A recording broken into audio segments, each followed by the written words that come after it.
originalmente, si es el Día del Maestro, el 6 de junio, no hemos avanzado, así que vamos a hacer un pequeño repaso de la última clase.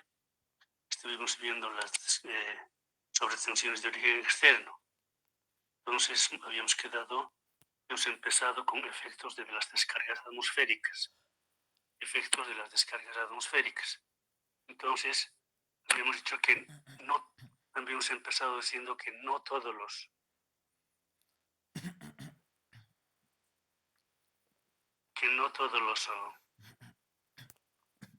ya se ha concluido la presentación, ¿no? El texto. Entonces, habíamos que no todos los rayos caen en la línea. Y no todo rayo que cae en la línea produce flashover. Y no todo flashover produce interrupción del sistema. Solamente una parte. Entonces habíamos dicho que los sobrevoltajes que generan la sobretensión de rayos son por lo menos de 4 tipos. Uno por carga estática o por carga indirecta, por descarga directa en el cable de guardia y por descarga directa en el conductor de fase. Habíamos dicho que la sobretensión de carga estática es porque hay una nube que está encima de nuestra línea, y entonces el viento lo hace mover a la nube. Es como la nube tiene cargas negativas en la parte inferior normalmente, entonces produce por inducción cargas positivas en nuestra línea. Pero esto para nosotros no es una cosa tan determinante, puesto que normalmente nuestras líneas tienen cable de guardia. Entonces ahí es donde se generan las cargas de signo contrario a la nube, y como el cable de guardia en cada torre está conectada a tierra, entonces automáticamente se va descargando a la tierra en forma natural. Entonces esto muy poco daño nos hace a nuestra línea. El otro, habíamos dicho que la descarga indirecta, es cuando un rayo cae cerca de nuestra línea, no en la línea, sino cerca. Entonces, por inducción electrostática y electromagnética, produce transitorios en nuestra línea, y entonces cuando llegan a la torre, resulta que en la torre genera, dependiendo de la cantidad de corriente que ha incorporado el rayo, se puede medir hasta 100 o 200 kilovoltios en nuestra torre. Y entre 25 y 75 kiloamperios. Entonces, esto también no es tan complicado para nosotros, puesto que nuestra cadena de aisladores tiene tiene un basic impulse level, un nivel básico de aislación mayor este valor, no va a pasar nada. Pero lo que sí, en líneas de baja tensión o media tensión, que son las de distribución, sí puede haber problemas. Solamente en líneas de distribución, porque son tensiones de baja y media tensión. Luego, el tercer tipo es la descarga directa de guardia. Descarga directa al hilo de guardia, ¿no es cierto? Entonces, hemos dicho que si es que el rayo cae a la punta de la torre, a la parte superior de la torre, en ese punto normalmente está el cable de guardia, ¿no es cierto? Entonces, cuando el rayo cae a la punta, entonces por el cable de guardia una parte se va a la izquierda, otra parte se va a la derecha, y otra parte se baja a tierra, a la resistencia de puesta a tierra. Entonces, y para nosotros el rayo es simplemente un generador de corriente de kiloamperios. Entonces, esa es la que cae a la punta de la torre, una parte se va a la derecha, otra a la izquierda y otra parte a la tierra. Y entonces, pero como los cables de guardia son iguales y están conectados en paralelo, Entonces, la resultante va a ser la impedancia del cable de guardia partido por 2. Partido por 2. Entonces, la corriente cuando va, entonces puede ir a la tiesa por la resistencia de puesta tiesa o por la impedancia característica partido por 2. Ahora, la impedancia característica del cable de guardia es más o menos 500. Depende de la configuración de los cables de guardia, del diámetro. Son 500 ohmios. 500 ohmios. Entonces, como está partido por 2, entonces sería 250. Ahora, y la resistencia de puesta tiesa normalmente está entre 5 y 30 ohmios. Entre 5 y 30 ohmios. Entonces, la corriente de rayo va a ir más a la tiesa, porque la resistencia es menor. La corriente siempre fluye al lado de la corriente, al lado de los ohmios menores. Entonces se va a ir a tiesa. Entonces, con eso, ¿qué es lo que va a pasar? Va a haber una sobretensión. Esa sobretensión va a ser igual a la corriente de rayo, multiplicada por la resistencia de puesta a tiesa. La resistencia de puesta a tiesa. Entonces, la corriente de rayo nosotros no podemos definir cuánto es. Lo que cae, ¿no es cierto? Cae del cielo. Tenemos que aceptar lo que cae. Lo que sí, la resistencia de puesta a tiesa, sí un poco nosotros podemos influir. Y teóricamente, si es que esto sería cero, la resistencia de puesta a tiesa sería cero, entonces la sobretensión sería también cero. Sería una belleza. Pero lamentablemente la resistencia de puesta a tiesa no podemos bajar mucho. Pero vamos a tener suerte si bajamos a 5, 6 voltios.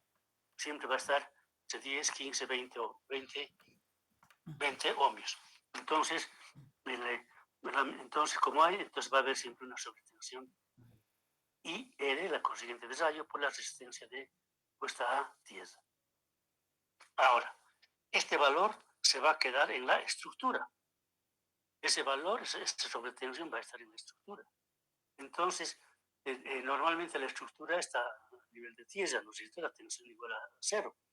Entonces, ese valor cuando llega al brazo de la estructura, y del brazo de la estructura cuelga la cadena de aisladores, entonces la sobretensión del brazo de la estructura al conductor de fase, ahí va a querer haber la disrupción.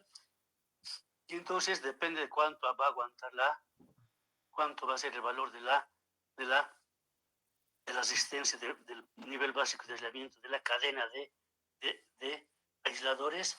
Si es que la cadena tiene un valor más grande, no va a haber arco. Pero si es que la sobretensión es más grande que la cadena, entonces va a haber arco inverso. El arco de la torre va a ir al conductor.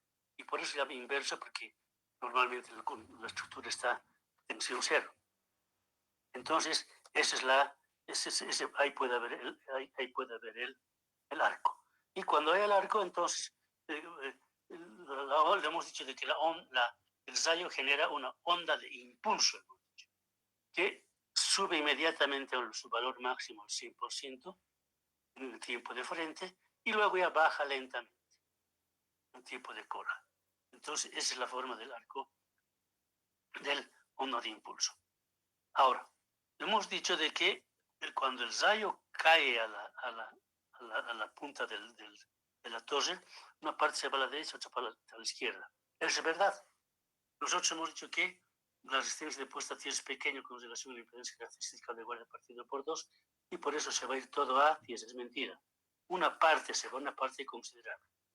Entonces, en el gráfico tenemos, si es que el rayo cae a la punta, el 60% del rayo cae por esa torre. Y a los adyacentes se va 15-15. E inclusive se va un poquito más a las otras torres, 5. Entonces, en esa forma la corriente de rayo se diversifica. Ahora, si es que el rayo cayese no a la punta de la torre, sino en medio vano, entonces igual, una parte se va a la derecha, otra parte se va a la izquierda por el cable de guardia. Entonces las estructuras adyacentes se va a bajar 35%. Después en las otras 10%, y finalmente 5%. Entonces, la corriente de Zayo no cae el 100% por la estructura en la que cae, simplemente es, en este caso, el 60%. Entonces, no es toda la corriente. Entonces hemos dicho toda la corriente, IR por RT hemos dicho. Entonces eso tenemos que multiplicar por un coeficiente de la corriente que baja por la torre con relación a la corriente de Zayo. Eso es beta. Entonces la sobretensión va a ser beta, corriente de Zayo, por resistencia de Tiesa. Entonces, eso sería. Entonces, esa sería nuestra primera adecuación. Luego, cuando la sobretensión esté en el brazo de la torre, entonces en el conductor está pasando la tensión de operación, la tensión del sistema, 115 volts, 230 volts, lo que sea, está circulando por ahí, aunque no es la tensión nominal, es la tensión nominal partido por raíz de 3, ¿no es cierto? Entonces, como eso es sinusoidal, en cierto punto es positivo y en otro punto es negativo, entonces dependiendo cómo esté el ensayo, en medio tiempo va a sumar, va a incrementar la sobretensión, y en medio tiempo va a reducir. En medio tiempo suma, resta, suma, resta. Y entonces nosotros, para hacer nuestro cálculo, vamos a considerar el que suma es lo que nos va a interesar, porque eso va a aumentar la sobretensión. De tal forma que la sobretensión va a ser beta y rayo por resistencia de puesta tiesa más la tensión fase tiesa. Más la tensión fase tiesa. Esa sería la sobretensión que se nos va a generar en el brazo de la torre y va a competir con la tensión de soportabilidad de la cadena de aisladores. Ahora, a este valor todavía, la anterior clase parece que hemos llegado hasta ahí, a este valor todavía hay un factor que se aditamenta. Es el acople electrostático entre el conductor y el cable de guardia.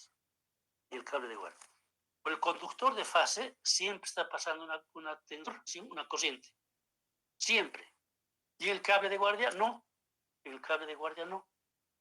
Entonces, como quiera que el conductor de fase pasa una tensión, una corriente, y por el cable de guardia no, entonces hay un acople electrostático, lo induce un valor de tensión de acuerdo a un factor de acoplamiento que se llama, que lo vamos a llamarlo K, factor de acople K. Y entonces resulta que aquí el acople es del mismo valor, de la misma polaridad. Si la corriente es positiva también va a acoplar. Si es negativa, negativa también. Entonces, como quiera que se va a ser del mismo valor, eso un poquito nos favorece a nosotros porque va a reducir la sobretensión. Entonces, ¿cuál es el que hace el acople? El que hemos escrito hace rato. El que es beta IR por resistencia de Tiesa. Ese es lo que va a generar la acople. Entonces, a ese hay que multiplicarle por K. A eso hay que multiplicarle por K. Y como quiera que esto va a ser negativo,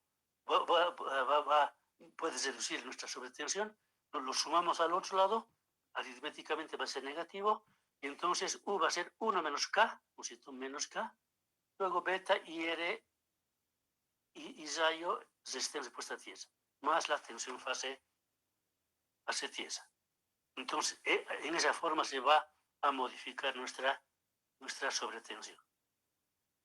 Y finalmente, el último elemento que nos va a afectar es que siempre van a haber nubes encima de la línea. van a haber siempre nubes encima de la línea. Y estas nubes siempre van a tener descargas, o sea, cargas, ya sea positivas o negativas. Y entonces, estas cargas de la nube van a una tensión inducida en nuestra línea, una tensión inducida de signo contrario, y que va a depender de la cantidad de cargas y depende también de la altura de la torre. Y más alta sea la torre, va a haber más tensión inducida. Si la torre es más bajita, entonces menos tensión. Y entonces esto ya es una fórmula empírica, de la anterior lo vamos a hacer aquí. La sobretensión es igual a 1 K, que había siempre, beta por R, y además afuera está la corriente de ensayo. Ahí no hemos pasado, no hemos pasado. Lo que aquí se modifica es el 0,2 por H, es lo que modifica. H es la altura de la torre en metros. Y para que se vuelva, para que todo multiplicados por 0,12, entonces el resto queda nomás. Ahora, si es que esta sobretensión es mayor a la tensión soportada del cable de guardia, no, a la tensión soportada por la cadena de aisladores,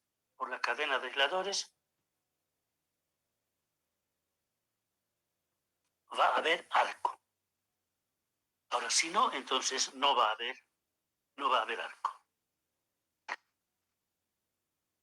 Entonces, este es el efecto de la descarga directa al cable de guardia.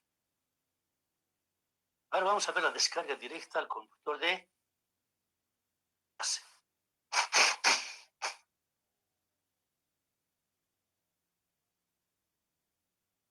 Normalmente los rayos caen al cable de guardia, porque tienen cable de guardia. El 98-99% caen al cable de guardia. Pero si es que el cable de guardia tiene una tensión muy grande con relación al conductor de fases, puede haber una descarga. Por un lado, lateralmente puede venir con más de 30 grados a la fase. Entonces, cuando cae a la fase, entonces la corriente de rayo, ya sabemos que el rayo para nosotros es simplemente un generador de corriente, eso se llega al conductor y una parte se va a la derecha, otra parte se va a la izquierda, sabemos. Pero en este caso es al conductor de fase. Entonces, el conductor de fase también está en paralelo. Entonces, como está en paralelo, entonces va a ser impedancia característica del conductor de fase partido por 2 multiplicado por la corriente de rayo. Entonces, acá tenemos el mismo pequeño organigramita. La corriente de rayo viene y se va a la derecha y a la izquierda. Entonces, como quiera que estén en paralelo, se va en paralelo y entonces la corriente de rayo fluye directamente. Y entonces, ¿cuánto va a ser eso? Va a ser la corriente de rayo multiplicado por la impedancia característica del conductor partido por 2.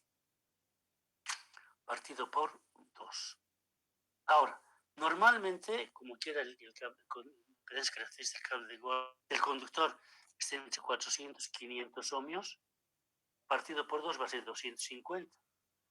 Si es que sería una corriente bien chiquita, y eso que normalmente no es así, digamos que sea de 10 kiloamperios, 250 por 10 sería 2500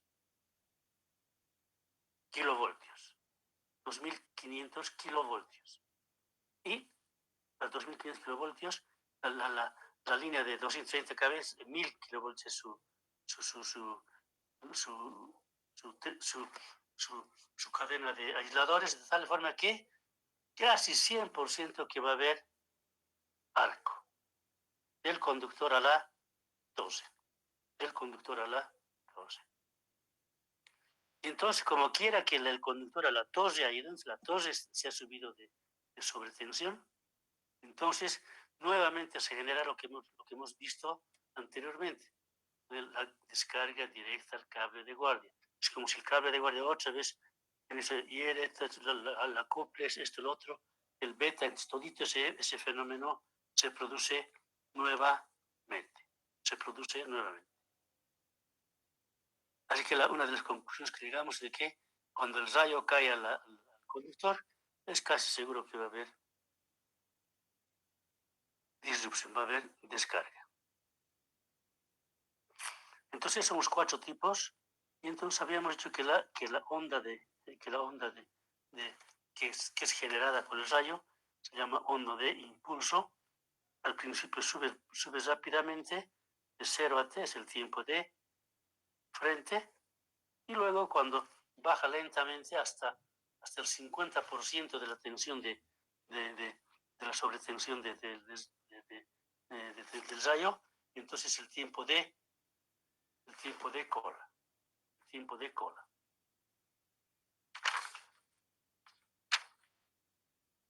Y con ese tiempo con esa onda de impulso, lo que hacemos todos los cálculos, ¿no? de los transformadores que tienen que aguantar, todos tienen que aguantar la onda de impulso. Hasta 300 kb. Hasta tensión nominal de 300 kb, la sobretensión de origen externo es el más determinante. Entonces todo tenemos que probar con eso. Es decir que las líneas de hasta 230 kb tenemos que diseñar no para la tensión nominal, sino para la tensión de rayo, para la sobretensión que genera el rayo.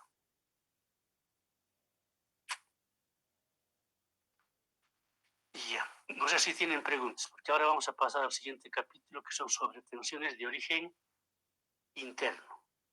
Sobretensión de origen interno. Está claro todo, ¿no?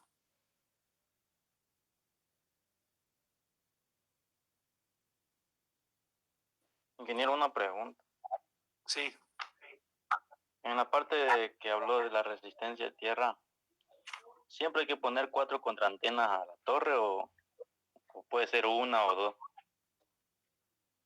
Teóricamente puede ser 0. Puede ser 1, 2, 3, 4, 5, 100 mil.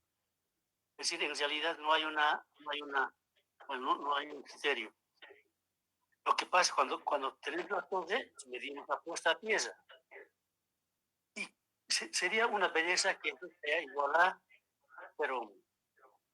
Si sería igual a 0 ohmios, entonces ya no hacemos nada y la sobretensión también va a ser 0.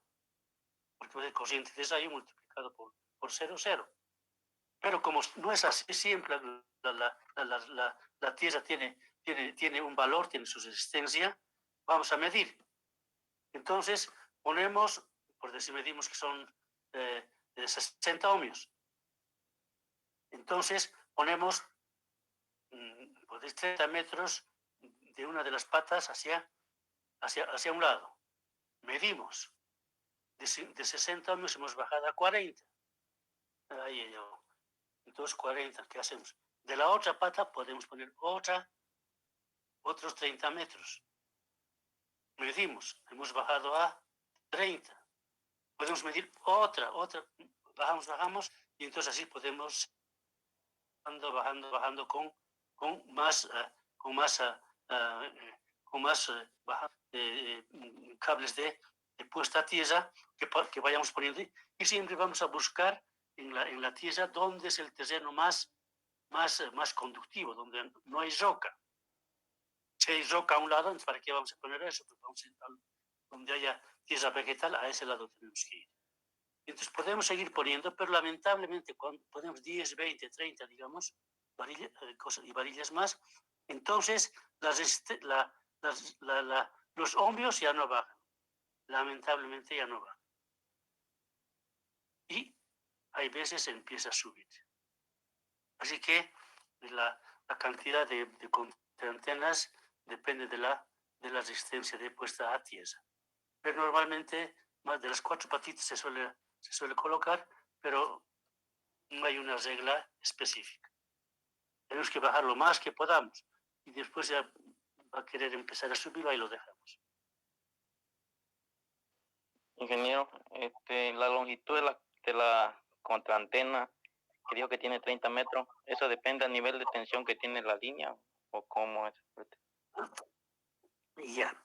Entonces, bueno, a ver, no sé si en algún parte vamos a ver las puestas a tierra. Una vez le dijeron a un señor que era un minero que tenía esta plata, le dijo, házmelo una línea desde aquí hasta mi mina. Pero no quiero que mi mina falle nunca. Nunca no quiero que falle. Si te cuesta plata poner contraantenas, no importa, yo te doy plata, aquí está, tengo plata. Entonces ya le dijo, entonces hizo la línea y le puso la puesta a tierra paralelo a la línea, todita la línea, de principio a fin, como tenía plata. Y entonces, aún así, salía la línea. ¿Por qué? Porque la línea, el rayo cuando cae a la tierra, entonces cae, hemos dicho que es el cociente de rayo, son kiloamperios, entonces esos kiloamperios son más o menos como les diría, antes para San Juan se hacían fogatas, ahora ya no, ¿no? Digamos, hacemos una fogata y delante de la fogata nos separan 4 personas, detrás otras 4, otras 4, otras 4, otras 4, varias veces. Entonces, ¿quiénes aguantan el calor? Los primeros que están frente al fuego. Los segundos, ya poquito. Los terceros, más poquito. El quinto, el sexto, ya nada. Es así el problema de las contraantenas. Cae el rayo al suelo y entonces los primeros metros que están enterrados, esos son los que tienen que disipar lo más que puedan los kiloamperios. Pero como no van a poder, entonces no van a poder todo, entonces va a haber una corriente de rayo, esa corriente de rayo multiplicada por la resistencia de puesta a tierra, eso va a generar. Entonces, lo que normalmente hacemos es calcular una longitud óptima de puesta a tierra. Longitud óptima de puesta a tierra que depende, uno, de la tensión, y más que de la tensión de la línea, depende de la resistencia de la tierra. De la resistencia de la tierra. Entonces se hace un pequeño cálculo con el método ¿cómo es? De Eric. Entonces hay unas pequeñas formitas y nos dan la longitud óptima de la puesta a tierra. Entonces, normalmente está entre 20 y 30, 15, 30, más o menos en esa longitud está. Por eso yo les he dicho 30. Pero eso se calcula y esa longitud hay que colocar lo más que se pueda. Esa longitud se calcula y esa es la longitud óptima de la puesta a tierra. Si quieren, podemos poner más. Podemos poner 60. Entonces, pero estos segundos 60, segundos 30, ya está bajando poco el valor de la sobretensión. Los primeros 30 son los que... Por eso hay que poner, se puede poner 3 o 4 de una pata, de otra pata, de otra pata. Y no solamente a una pata poner 30, más 30, más 30, más 30. No, no. Luego 30, 30 hacia alrededor de la estructura. Gracias, ingeniero. ¿Más preguntas? Ya, si no hay más preguntas, vamos a ir a la sobretensión de origen interno. Hemos dicho que hay dos tipos de sobretensión de origen externo e interno. El externo es por el rayo netamente, por si el rayo genera, y el de origen interno genera la apertura o cierre de un interruptor. Apertura o cierre de un interruptor. Entonces hemos dicho que esto normalmente es más determinante en tensiones mayores a 300 kV. Por ejemplo, en 500 kV ya esto va a ser el que va a determinar. Entonces, cuando abrimos un interruptor, entonces una línea, un transformador que sea, hemos desconectado. ¿No es cierto? Si el interruptor abierto, hemos desconectado. Pero si cerramos, entonces hemos conectado una línea, un transformador, no sé qué. Entonces, cuando el interruptor abre o cierra, hay el sistema funcional de todo nuestro sistema o aumenta, se cambia, o aumenta la longitud de la línea o disminuye, depende si abrimos o cerramos. Entonces va a haber una modificación del sistema. Si digamos 2 líneas estaban, hemos cerrado otra más, ya van a ser, ¿no es cierto? Ya van a ser 4. O al revés, si eran 4, desconectamos uno, van a ser 3 nomás ya. Entonces siempre hay modificación de la configuración funcional del sistema eléctrico. En el caso de la sobretensión de origen interno, hay 2 tipos de sobretensiones que se generan. La primera se llama sobretensión de maniobra de interruptor. Sí. Hola. Hola. Y ya. Entonces, hay una sobretensión de maniobra y esta tiene carácter transitorio. Es bien grande, tiene su valor máximo y mínimo, pero más o menos como una sinusoide, es grande y luego pequeña. Se atenúa y desaparece.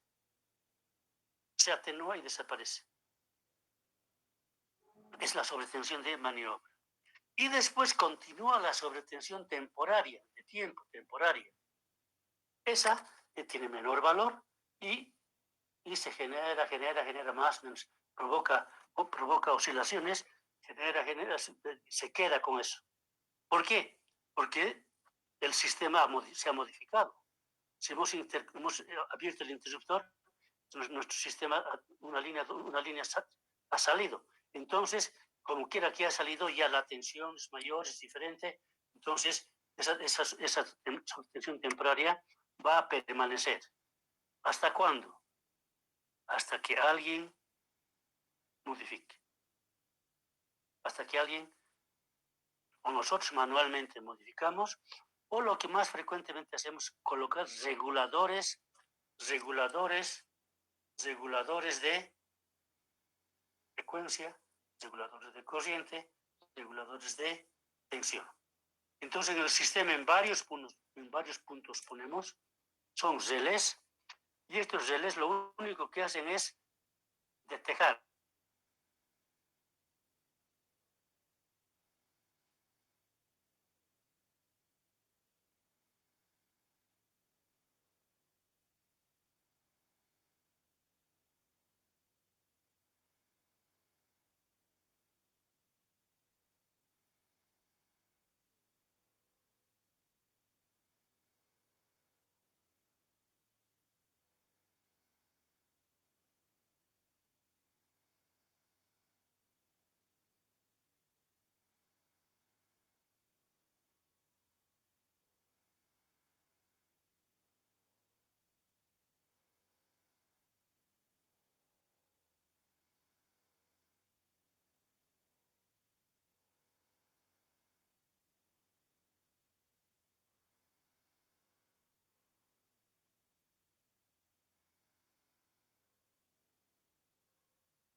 descanso, ¿no? Ahora nuevamente se ha solucionado. ¿Me escuchan, verdad?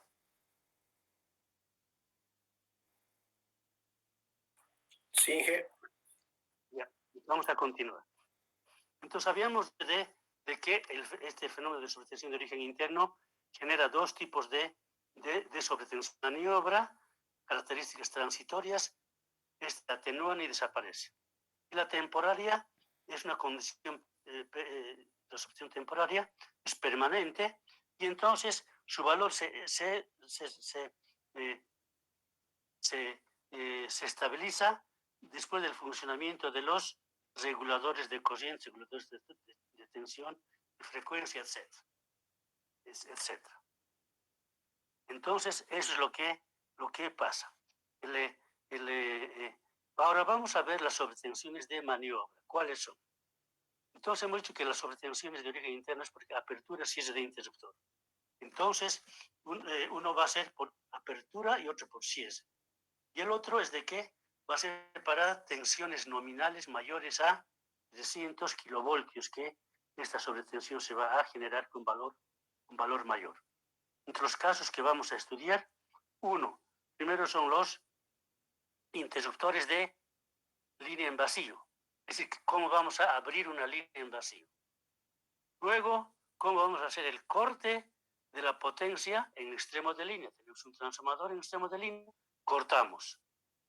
Ese sería el segundo. El tercero, corte de carga en extremos de línea, seguido de corte en el otro extremo. Es como si primero hiciéramos el caso 2 y luego el caso 1, ¿no es cierto? El caso 2 y luego el caso, ese sería el 3. Y el 4 sería corte de corto circuito en el extremo de línea. Y finalmente, el corte monopolar en la línea. Nuestro sistema es trifásico, entonces podemos cortar uno solo, 2 o 3. Entonces, esos 5 casos se refieren a corte, cuando abrimos el interruptor. Y luego viene el cierre de la línea, previamente conectado al transformador en el otro extremo. Es igual que el caso 1 y 2 que hemos hecho el cierre, apertura, ahora cierre. Hacemos cierre de línea previamente conectado y transformador en el otro extremo. Cierre de línea en vacío. Tenemos una línea que está así desconectada, cerramos, pero está vacío, no está con carga. Luego, cierre de línea con cargas residuales. Esto no hay en el primer caso. Les vamos a explicar de cargas residuales y oposición de fase. Estos dos no existen en la interrupción del corte, solamente en cierre. Entonces, vamos a ver el primer caso de la sobretensión de apertura. La sobretensión de apertura de interruptor. Entonces, normalmente, este es el caso menos complicado. Porque, ¿qué es lo que hacemos? Cuando abrimos el interruptor, entonces estamos interrumpiendo nuestra conexión y por lo tanto es como si estaríamos echando leña al fuego. Le echamos leña al fuego, entonces se va a apagar, nosotros estamos abriendo. Entonces, esto tiene menos complicación. Ahora, lo que sí, estos tienen que tener el interruptor que tiene que abrir, tiene que ser un interruptor libre de Z encendido. Quiere decir que el interruptor tiene dos electrodos que están conectados y por ahí está pasando la corriente. ¿Y qué cosa hay alrededor? Hay un aislante, normalmente es el aceite. Entonces, cuando se abre eso, como estamos abriendo el interruptor, entonces al abrir se va a generar un arco. Y el arco va a generar corriente y va a generar temperatura. Y entonces esa temperatura va a caer aceite. Y hemos visto que el aceite, cuando la temperatura sube, baja su rigidez dieléctrica. Se vuelve menos aislante. Entonces, si es que en ese momento se calienta tanto ese aceitito que está alrededor del arco y baja su rigidez, entonces conecta, otra vez puede reconectarse. Eso es eso es lo que no tenemos que permitir. Por eso que el interruptor, cuando abre, entonces hay una corriente inmediatamente de aceite frío de otro lado que viene y apaga el rayo. Entonces es lo importante en la apertura del interruptor, que sean interruptores libres de reencendido. No tiene que reencenderse. Si es que se reenciende, estamos complicados. Entonces nuevamente el sistema se nos va a energizar. Y luego hay otra, cuando abrimos, normalmente nuestro sistema es trifásico. Y entonces hay una onda sinusoidal, fase A. La fase B está 120 grados extendido. Pasa 120 grados y recién está la fase B. Después otro 120, la fase C. Es decir, que las tres fases no están con la misma tensión en cada momento, sino que están con valores diferentes. Hay 120 grados que hay una distorsión. Entonces, cuando abrimos un interruptor, los otros dos todavía tienen otros valores. No van a abrir tan inmediatamente. Entonces, y el tercero tampoco. Es lo que se llama corte no simultáneo de las fases. Corte no simultáneo de las fases. Las tres fases no van a abrir al mismo tiempo, porque están desfasados 120 grados. Entonces, eso nos va a provocar más o menos un 25% de la sobretensión. Un 25% nos va a generar de sobretensión. Ahora, también cuando abrimos un transformador en vacío que está en el sentido en el extremo de la línea está vacío el transformador, no hay carga, entonces abrimos, ahí también se genera un valor grande. Entonces ahí es donde se genera. Pero también podemos colocar inductores transversales o capacitancias en serie en la línea. Entonces, estos por naturaleza lo que hacen es absorber el valor de la sobretensión. Absorben el valor de la sobretensión. Así que siempre, por eso que siempre se van a fijar en la línea, en las versiones, hay inductancias en paralelo a la tierra y capacitancias en serie. Más para inductancias en paralelo. El capacitancias en serie medio que no son no les gusta tanto. Pero siempre hay, y eso cuando se genera la sobretensión, absorbe la corriente, los reduce el valor grande.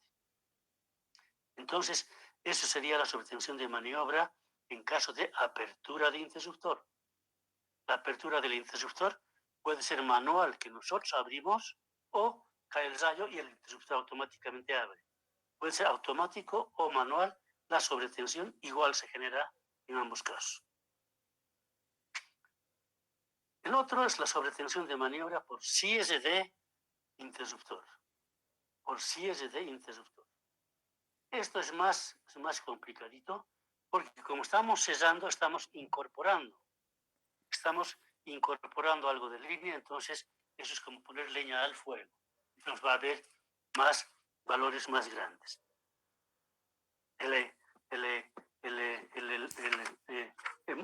Aquí más o menos se generan algunas cosas que son similares al otro, pero lo característico, lo que es diferente en el cierre, es que, digamos, hemos abierto el interruptor.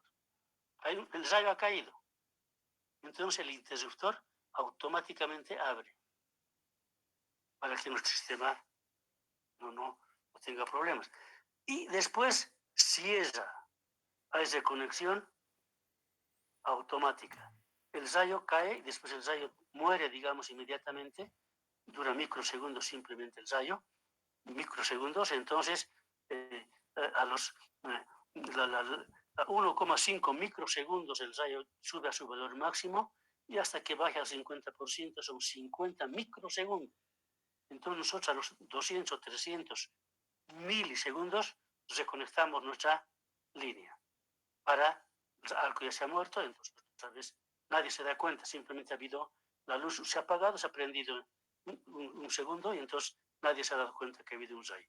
Entonces ese es el caso, es el caso particular del cierre. Ahora, pero si es que la onda sinusoidal, ¿no es cierto? La onda sinusoidal de nuestro sistema, entonces está, digamos, en positivo. Y si es que el cierre sería en tiempo cero, inmediatamente, entonces conectamos la tensión de cierre en forma de oposición. Y entonces, ¿cuánto es la sobretensión que se genera? 2 veces. Uno, la tensión nominal que estaba, y el otro, como el cierre, otra tensión nominal, pero de sentido contrario. Entonces, se van a sumar y entonces va a ser 2 veces ese valor. Ese es el valor máximo, ¿no? Si es que el cierre es en tiempo cero. Si es en tiempo cero, sí va a haber una sobretensión del doble de la tensión nominal. Después, en igual caso que la anterior, hay la dispersión angular, porque va a abrir una fase en un valor de la fase A, y la fase B y la C van a estar desfasados 120 grados, y por lo tanto los valores también van a ser diferentes. Y entonces también se van a abrir en diferentes tiempos, y eso sí incrementa el valor de la sobretensión en las fases que todavía no han abierto. La que ha abierto ya ha abierto, está ya sin tensión. Pero las otras pueden todavía tener mayor valor. Entonces, ese es el efecto del cierre no simultáneo de las 3 fases. Y luego, acá, cuando el valor es grande, hemos dicho que el valor de la sobretensión de maniobra es grande, pero se atenúa y desaparece. Pero el primer impulso es bien grande. Y entonces eso trata de sacar el sistema, todo el sistema. Si aguanta la primera onda grande, la segunda es más pequeña, el sistema va a aguantar nomás. Va a fluctuar un poco, pero no se va a desconectar. Entonces, para que aguantemos ese valor, depende de la potencia de cortocircuito en la base de generación. En la base de generación. Donde generamos, digamos, generamos hay cuatro generadores o 5 generadores que están generando. Genera el 1, el 2, el 3, el 4, así. Cada cual tiene su potencia de cortocircuito. Entonces, esa potencia de cortocircuito está en la base de generación. Entonces, cuando hay una sobretensión de maniobra, impacta con la potencia de cortocircuito. Si es que esa potencia de cortocircuito es grande, quiere decir que nuestro sistema de generación también es grande, nuestro sistema aguanta. Pero si es que tenemos una generación muy pequeña, entonces el cortocircuito también va a ser pequeño, y por lo tanto eso sí puede salir de nuestro sistema. Puede salir de nuestro sistema. Esos son los dos tipos de sobretensión de maniobra. Los 2 tipos de sobretensión de maniobra.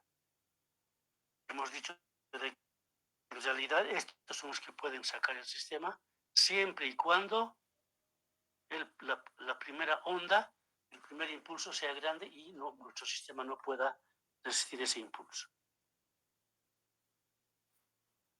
Lo siguiente son las sobretensiones temporarias. Las sobretensiones temporarias son, vamos a indicar que son tres tipos, vamos a explicar. Es conexión, desconexión uniterminal de línea larga, luego la sobretensión por defectos de falla tierra y luego por desconexión drástica de carga. El primero es por conexión o desconexión uniterminal de línea larga. ¿Qué quiere decir esto? Tenemos una línea larga, digamos que va, antes era así desde Oruro, iba hasta La Paz y de La Paz no retornaba por ningún otro lado. Era una línea uniterminal, una línea larga. Iba y terminaba. Entonces, cuando eso abríamos o cerrábamos una línea larga, pero además que esté en vacío, entonces se generaban sobretensiones temporarias. Y hemos dicho, ¿hasta cuándo? Hasta que un relé nos diga, señores, una línea uniterminal está desconectada y por lo tanto está subiendo la tensión en las líneas que quedan, ¿no es cierto? Porque esta ya no está, ya la tensión ya la ha quitado, pues está subiendo, entonces le va a avisar y tiene que bajar. Entonces, ese fenómeno siempre va a haber. Pero aparte de eso, es una cosa interesante.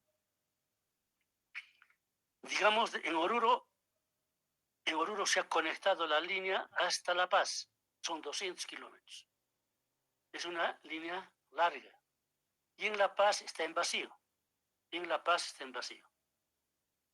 Entonces, la línea como va paralelo al suelo, la línea es como si sería un electrodo.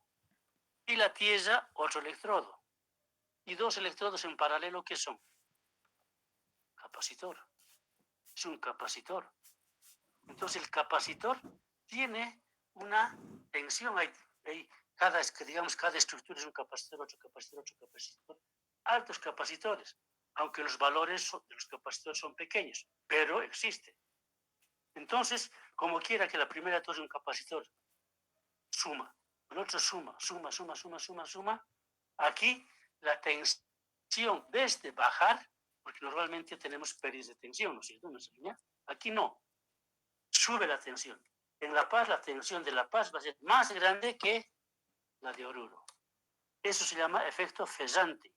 El señor Fesante es el que se dio cuenta de eso, y que la tensión a medida que la línea es más larga, y la línea si se ha conectado aquí está en vacío, entonces va a ir incrementándose. Es lo contrario de lo que normalmente nosotros decimos caída de tensión. Aquí es subida de tensión. La tensión se incrementa por el efecto Fesante.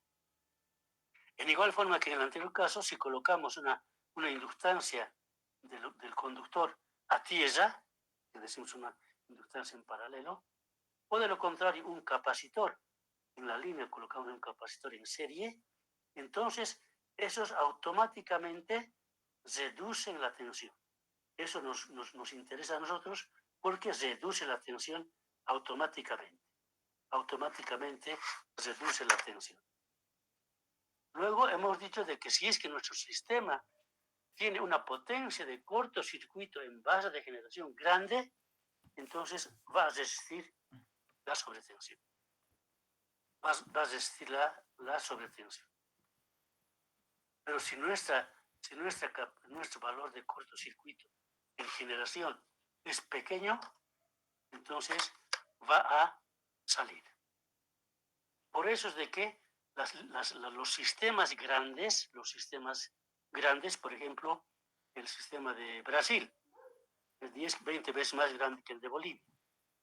Lo interconectamos con de Bolivia, y de Bolivia es un pequeño generadorcito nomás. Parece que 80, ¿no? 1000 megas parece que generan en Brasil, nosotros generamos solamente 2000, 3000, 4000, entonces eso es pequeño. Entonces, si es que hay alguna falla en un sistema grande en Brasil, y como está conectado con el nuestro va a salir, no va a aguantar, porque su potencia de cortocircuito es pequeña. Entonces solamente se interconectan dos sistemas que son más o menos del mismo tamaño. Más o menos del mismo tamaño. Es como cuando hay box, ¿no es cierto? Entonces los dos boxeadores se pesan, tienen que pesar más o menos igual para que peleen así en forma equilibrada. Igual, si los dos sistemas son más o menos iguales, entonces se puede interconectar. Si no, no, si no, no se puede. Ahora, el fenómeno que se genera con la conexión o desconexión de líneas largas uniterminales se puede analizar por un cuadripolo. Ustedes saben qué es un cuadripolo, ¿cierto? El cuadripolo, en el cuadrado, los reemplaza a la línea, ya sea por un sistema pi o con un sistema t. Los reemplaza toda la línea con ese sistema. Y por la entrada hay una entrada y por la salida otra. Y entonces, como quiera que hemos reemplazado nuestra línea con un sistema T o con un sistema pi, entonces la entrada con la salida nos dan los valores, ¿cuánto es? Pero los valores intermedios no nos dan, simplemente nos dicen, ha entrado tanto y en la salida están. En la salida están, solamente eso nos dan esos valores y con eso es para que podamos poner luego las inductancias en paralelo del conductor al suelo, las capacitancias en serie, para eso calculamos cuánto es ese valor. ¿Cuánto es ese valor? No sé si tienen preguntas.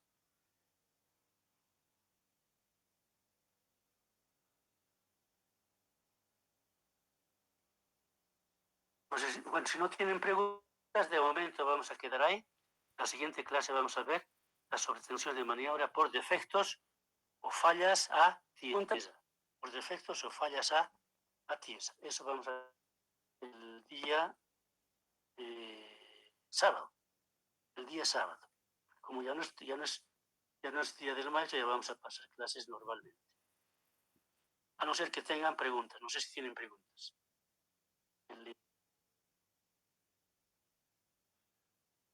Han habido 37 participantes en esta oportunidad. 37.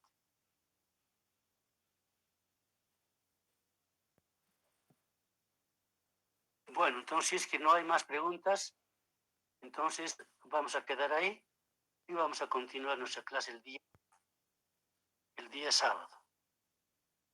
El día sábado. A las 11:15. 11:15.